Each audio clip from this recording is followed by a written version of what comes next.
Jesus restores a demon-possessed man. They went across the lake to the region of the Gerasenes. When Jesus got out of the boat, a man with an impure spirit came from the tombs to meet him.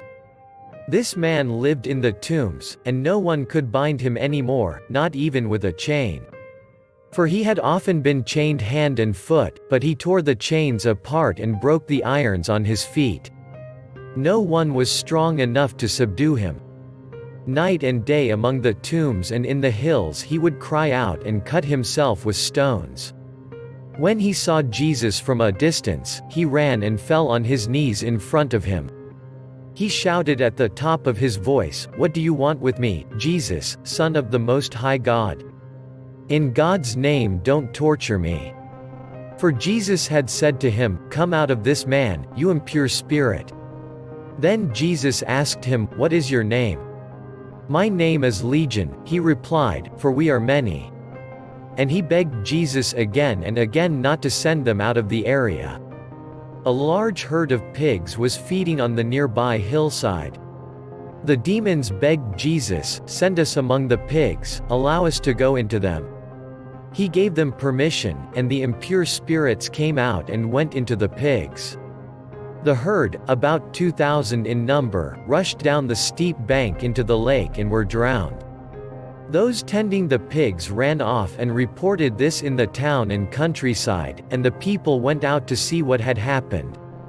When they came to Jesus, they saw the man who had been possessed by the legion of demons, sitting there, dressed and in his right mind, and they were afraid. Those who had seen it told the people what had happened to the demon-possessed man, and told about the pigs as well.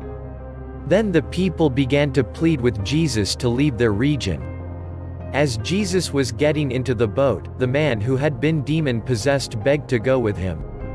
Jesus did not let him, but said, "Go home to your own people and tell them how much the Lord has done for you, and how he has had mercy on you."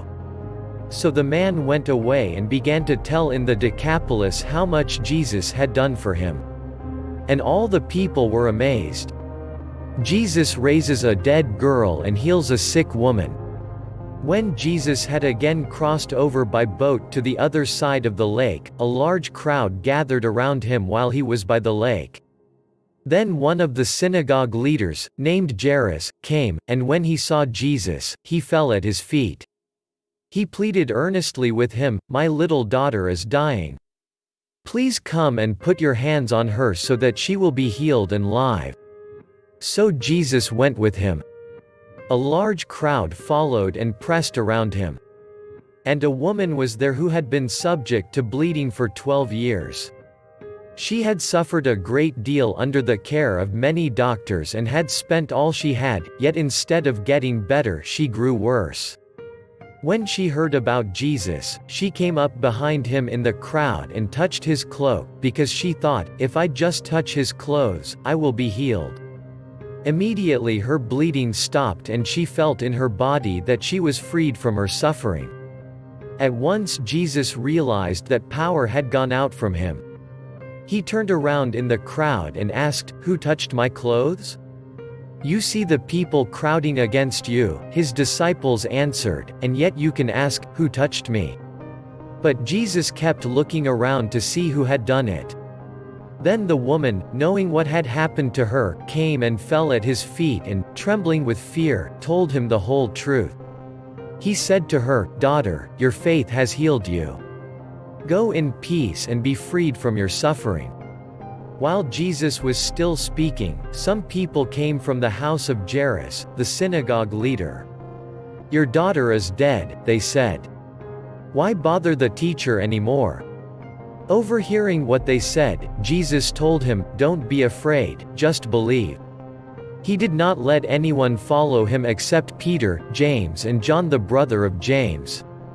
When they came to the home of the synagogue leader, Jesus saw a commotion, with people crying and wailing loudly. He went in and said to them, "Why all this commotion and wailing? The child is not dead but asleep." But they laughed at him. After he put them all out, he took the child's father and mother and the disciples who were with him, and went in where the child was. He took her by the hand and said to her, Talitha cum, which means, little girl, I say to you, get up. Immediately the girl stood up and began to walk around. She was 12 years old. At this they were completely astonished. He gave strict orders not to let anyone know about this, and told them to give her something to eat.